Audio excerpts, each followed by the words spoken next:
Episode के शुरुआत में हमें दिखाया जाता है कि माउंटेन एंड रिवर्स की पिक्चर कंप्लीट करते हुए नियली सोचता है कि एनर्जी सामने आ रहा है, यह इनक्रेडिबल है, इसीलिए मैं रुक नहीं सकता हूँ। और नियली माउंटेन एंड रिवर्स को फाइनल टचअप करने के लिए ब्रश घुमाता है, तभी एक एनर्जी ब्लास्ट होता है और बोलता है कि ऑलमोस्ट ये पिक्चर कंप्लीट होने वाला है, मैं रुक नहीं सकता हूँ। अगर मैं जरा भी रुकूं तो पूरी सील तुरंत लॉक हो जाएगा, फिर से वापस आना पड़ेगा। और नियली बोलता है कि बहुत मुझे ऐसा फील हो रहा है कि जैसे कि मेरी सारी हड्डियां क्रैक हो रहा हो। और नियली भागते हुए बोलता है कि माउंटेन एंड रिवर्स की फाइनल टचअप कंप्लीट हो चुका है। और फिर नियली पिक्चर पे ब्लड का निशान दे देता है। पिक्चर पर ब्लड का निशान इसीलिए देता है ताकि उसके सिवाय कोई और ना कर सके। और बोलता है कि फाइनली मैंने इसे कंट्रोल कर लिया है और इसे ब्लड से कनेक्ट कर दिया है। मुझे होप नहीं था कि मेरा त्वचा इतना सख्त होगा, मैं लगभग इसे काट नहीं सका। और फिर नियली पेंटिंग पे हाथ रखते हुए अपने कोलसा में ले लेता है और बोलता है कि जैसे कि एंटीक खजाने 10,000 मीली लंबे रिवर्स और माउंटेन से एक्सपेक्टेड था,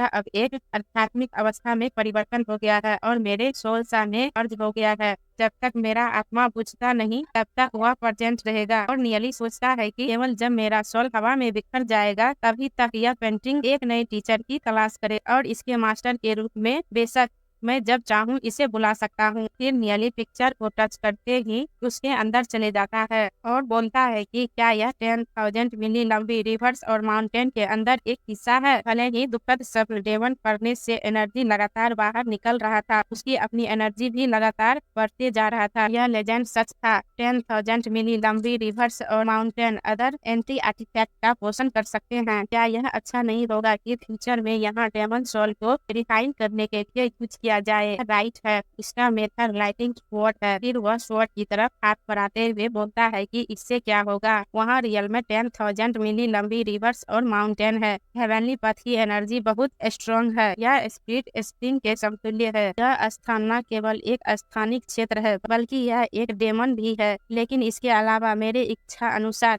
10,000 मीली में इंटर करने और बाहर निकलने की इजाजत देता है। ऐसा लगता है कि इसमें कोई अदर पावर नहीं है। लेजेंड कहती है कि 10,000 मीली रिवर्स और माउंटेन एक्सट्रीमली आर्टिफैक्ट एबल है। इस पर अनगिनत बैटल लड़ी गई है और इसने कई बार हाथ बदले हैं। हालांकि इसके प्रत्येक मास्टर को पूरी तरह से नष्ट कर दिया गया था। यह बिल्कुल भी लकी आइटम नहीं है, लेकिन ऑलरेडी मैं पहले ही एक बार मार चुका हूँ। मैं रियल में लक पर बिलीव नहीं करता हूँ। मैं धीरे धीरे यह पता लगा रहा हूँ कि 10,000 मीली लंबी रिवर्स और माउंटेन में और क्या एबिलिटी है। यह बहुत सुरक्षित है। मैं गोल्डी को जाने दे सकता हूँ और गॉड युयान यहाँ कल्टीवेट करने के लिए आती है। और फिर नियली ड्रैगन फर्नेस को देखकर सोचता है कि यह सही है और फर्नेस को हाथ में लेने के लिए हाथ को आगे बढ़ाता है और वह फर्नेस पावर की वजह से हवा में उड़ने लगता है। और यहीं पे हमारा एपिसोड एंड होता है और हमारे चैनल को लाइक शेयर और सब्सक्राइब जरूर करिएगा।